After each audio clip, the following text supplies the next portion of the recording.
Hello everyone. We are here a couple days before Hurricane Milton is supposed to arrive. That's a quickly intensifying storm in the Gulf. Looks like it's going to be a direct hit to Polk County. Fortunately, we are far enough inland that we won't deal with storm surge, but it will be a wind and rain event for us. The saying in Florida goes is you run from the water, so evacuate, and you hide from the wind, which means most structures are going to be safe and sound with the wind, especially in Polk County, where by the time the storm reaches us, it should die down some. We'll still get some hurricane force winds probably, but not the highest winds, because once the hurricane hits lands, it weakens relatively quickly. But that still means that there's preparation that needs to be done for the hurricane. Expect down branches, power lines, loss of power, lots of rain, some roads not passable, and things like that. If you are living in a manufactured home, mobile home, trailer, whatever you want to call it, pretty good chance you do need to evacuate even in Polk County.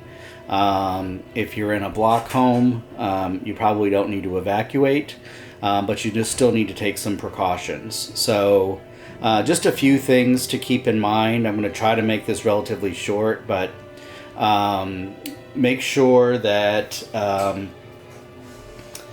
one of the things you should do before the storm hits is take pictures of everything. That's in case that you do suffer some severe damage. It's easy then to document for the insurance company. And so that's important. Any important documents should be in a waterproof bag and kept safe and sound. One of the other things you can do is a lot of people have already bought out all the water at the stores. You still have water at your home, so fill any containers you can with tap water. Fill Ziploc bags full of water and stick them in your freezer. Pack your freezer tight with those Ziploc bags of water. They serve two purposes. One, if you lose power, it'll keep your freezer and your food thus cold and fresh longer. And as the water melts, or as the ice melts, you will have water to drink. But really, you can look at any kind of container and use that to store water. Fill your bathtub with water, fill your sinks with water. Trash cans, just sanitize them first with either bleach and or vinegar a few times. That can be really helpful. But really packing your freezers full of bags of ice, essentially water, and freeze it. That really can save your food for quite a long time. Bring stuff in. Wind itself isn't what damages houses. It typically is projectiles. So if you have lawn ornaments, yard art, landscape lighting, signs, whatever, patio furniture, bring that stuff in. Store it in your garage if you need to. Take it off your patio or lanai. Make sure it's inside the house and not able to become a projectile either to your home or someone else's. Loose branches, yard debris, even at this point, bring that in if it's not going to get collected by the county or the city. That's also important. So those are just a few things you can do around now. Obviously, you can board up your windows. I know a lot of people in Polk don't typically do that. But if you do want to be extra safe, you can board up your windows. Probably need to start doing that now. First time you do it, you got to do measurements, and it takes longer than you think. And bring in your pots, flowers, plants, etc. Anything that could be picked up. And remember, the wind could be very strong. We're expecting gusts up to 80 miles an hour.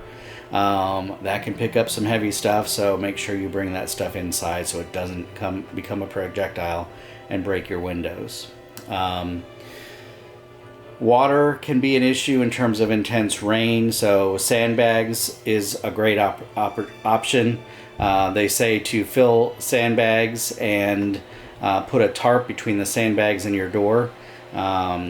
Sandbag locations in Polk County: Mulberry South, Lakeland, Loyce E. Hart Park, Lakeland 8970 North Campbell Road, Fort Meade 1061 Northeast 9th Street, Frostproof 350 County Road 630A, Auburndale 1701 Holt Road, Dundee 805 Dr. Martin Luther King Street, Poinciana Park 5109 Allegheny Road, Kissimmee.